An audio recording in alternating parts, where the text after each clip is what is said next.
ನಮ್ಮ birthday boy ಇಲ್ಲೇ ಇದ್ದಾನೆ. ಅವ್ನ ಹಿಂದೆನೆ ಡೆಕೋರೇಷನ್ ನಡೀತಿದೆ. ಅವ್ನ ಆ ಕಡೆ ನೋಡ್ಬಾರ್ದು ಅಂತ ಮುಂದೆ ಟಿವಿ ಹಾಕ್ಬಿಟ್ಟು 12 ಗಂಟೆ ಆಗಿದೆ ಟೈಮು. ಡೆಕೋರೇಷನ್ ಫುಲ್ ಆಗಿದೆ. ನಾನು ಕೇಕ್ ಆರ್ಡರ್ ಮಾಡಿರ್ಲಿಲ್ಲ, ಈಗ ಆರ್ಡರ್ ಮಾಡಿದ್ದೀನಿ. ಇನ್ನು 15 ನಿಮಿಷ ತೋರಿಸ್ತಾ ಇದೆ. ತುಂಬಾ thank you so much. Guys, aunty ಒಂದು ಬ್ರೇಕಿಂಗ್ ನ್ಯೂಸ್ ಹೇಳ್ತಾವ್ರೆ. ಏನ್ ಹೇಳಿ ಹೇಳಿ. ಹಿಂಗ ಆಗ್ಬಿಟ್ಟವನೇ. ಕಣ್ಮುಚ್ರ ಒಂದು.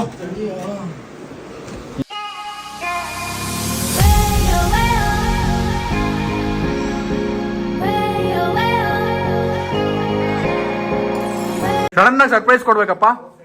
ಸಂಜಯ್, ಎಲ್ಲ ರೆಡಿ ಆಗಿದೆ, ಬಾರು.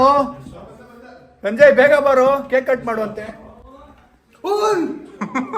ಏನು ಇದು ಡೆಕೋರೇಷನ್ ಶಾನ್ ಇದು. ಬಟ್ ಅರ್ಧ ಗಂಟೆ ಹೋಗಿದ್ದ ಮಧ್ಯಾಹ್ನ ಹೋಗಿದ್ದು ಬಾತ್ರೂಮ್ಗೆ.